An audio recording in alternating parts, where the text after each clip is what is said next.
Here we go. Okay, Ashki.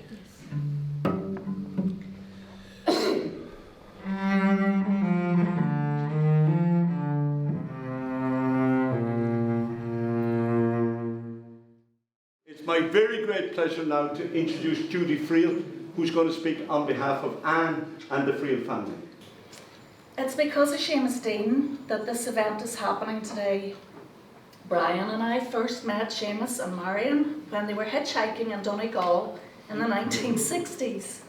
We became close friends. After Brian died, I wanted to find a good home for most of his books. I turned to Seamus for advice, and, as ever, he responded after thinking it over. He recommended Notre Dame's O'Connell House under the directorship of Kevin Whelan. Eventually, Seamus and I met Kevin in O'Connell House over tea and scones, and Kevin accepted the offer. My only condition was that if Notre Dame withdrew from Ireland, the library must remain here.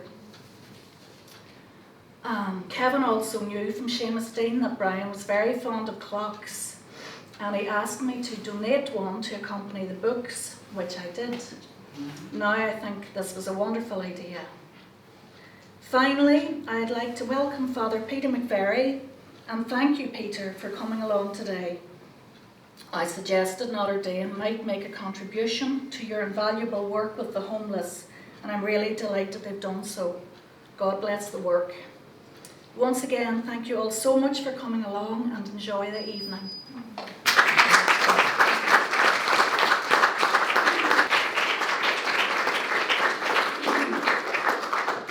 I'd like to express my thanks to Anne and the Friel family for inviting me here. It's a privilege. Kevin has given me 5 minutes to explain. My brief is why Brian Friel's work really matters. Now, I normally have about an hour. Someone who teaches drama in the Brian Friel Centre at Queen's, but I'll make it brief. It's all about the small details, really. If you know Brian's work, you'll know what I mean. Brian is what you might call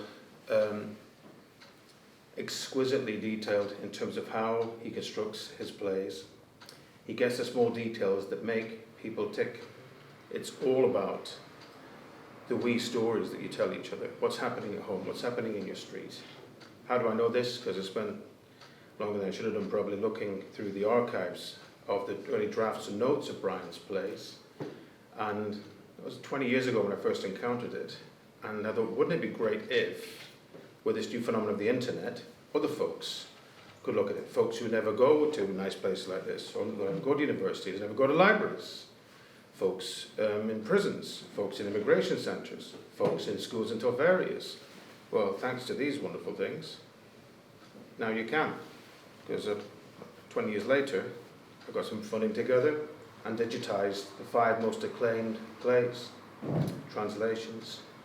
Philadelphia, I cooked one, Dancing a Lunacy. And we then brought this knowledge to these communities that never normally get anywhere near a theatre, And it was transformative. How does it work? How does Brian connect in a way that others don't? How does he pass what used to be called the Heineken test? How does he reach parts and people that others don't? Because he understands people. There's a great bit of footage where Brian's interviewed, and he explains that he enjoys going to London. He enjoys, the atmosphere, he enjoys the plays, meeting his friends. But after a couple of weeks, he just wants to get back home to the Donegal borderlands. So he can talk to his friends. He can talk to people. He loves the chat. He loves the banter. Blake, the great poet, once said, if you can understand the world in a grain of sand. So what Brian does, he brings this ethos to the stage. And in the tiniest, smallest village, the Ballybegs of this world, you can understand the human condition. Just like his great forebear Anton Chekhov did in the Russian hinterlands. That's what Brian does. And his understanding of how people tick and how small places work means that everybody can understand it. I can't think of a playwright that has travelled so far across the world and made an impact on so many people over such a long period of time as Brian has. I could provide you with the stats, but that would be another class for a different day. Well, that's why Friel really matters. The ability to understand what makes people tick, the small talk and the small details of their lives that really interest them. Where came the microphone?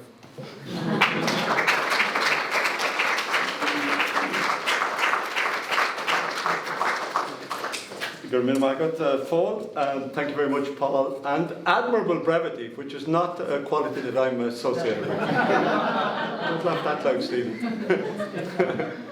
Stephen Rea told me that there currently and in Keough that there was recently a production of Brian's, I suppose, most important play, really, or most transformational play, Translations.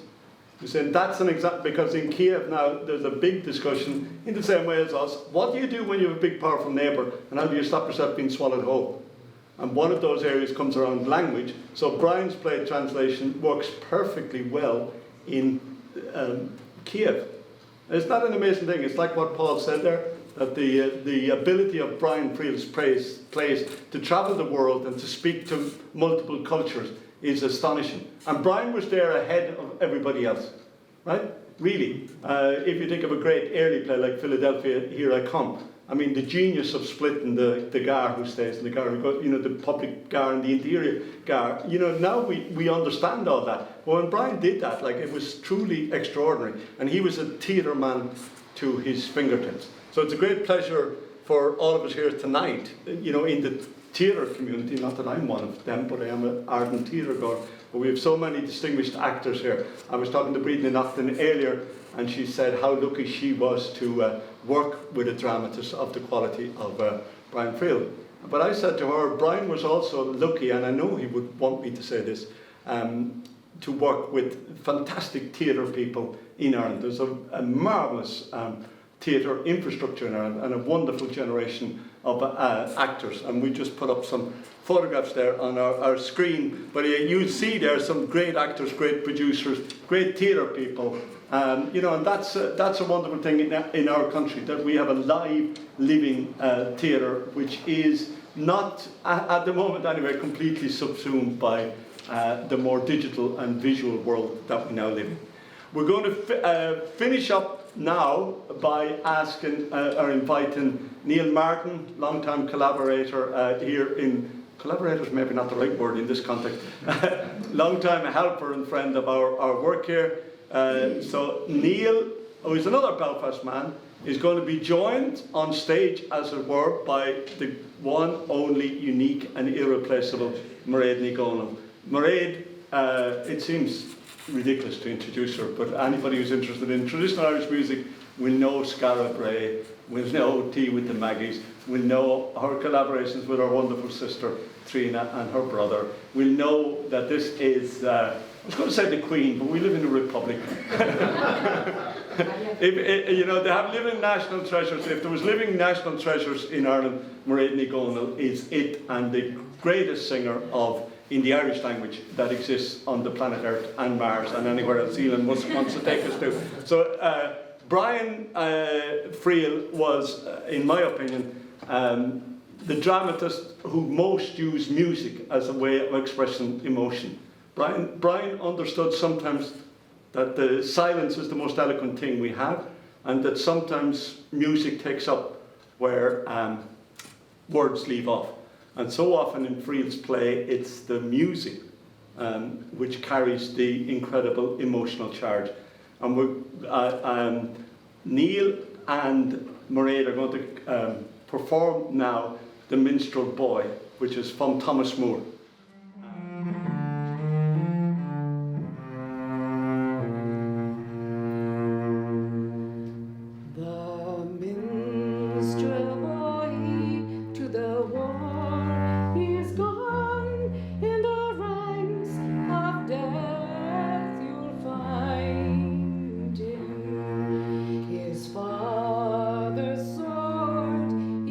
Girded on, and his